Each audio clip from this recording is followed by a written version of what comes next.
Rīt.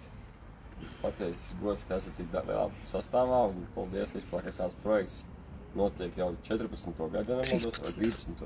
atvainojos.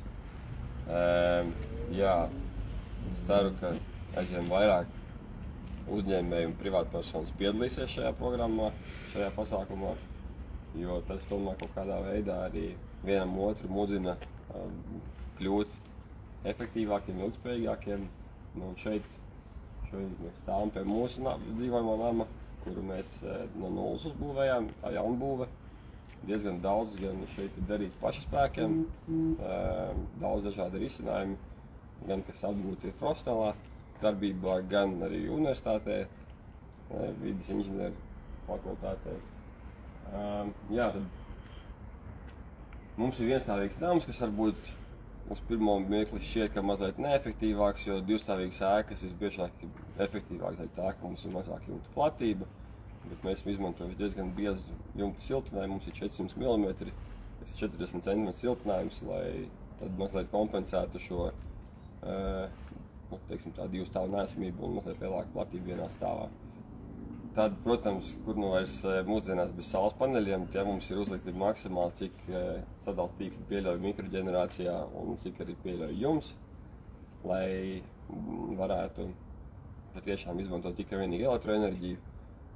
Neatkarīgi no tā, ko mēs šeit darām, pļaujam zāli, lai būtu uz elektrības vai laista, dozēti vai diepo citu darot.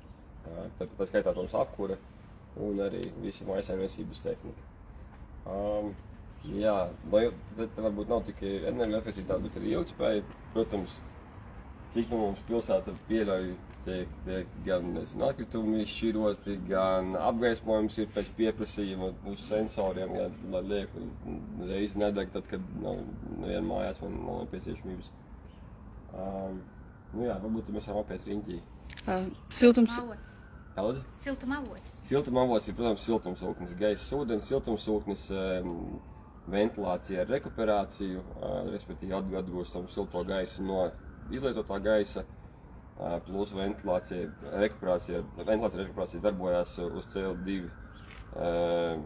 pieprasījumu, teiksim tā, metodas, iekšlapās ir CO2 sensori, jo augstāks ir CO2, jo vairāk cilvēki iekšlapās, jo intensīvāk sāk strādāt arī sistēma.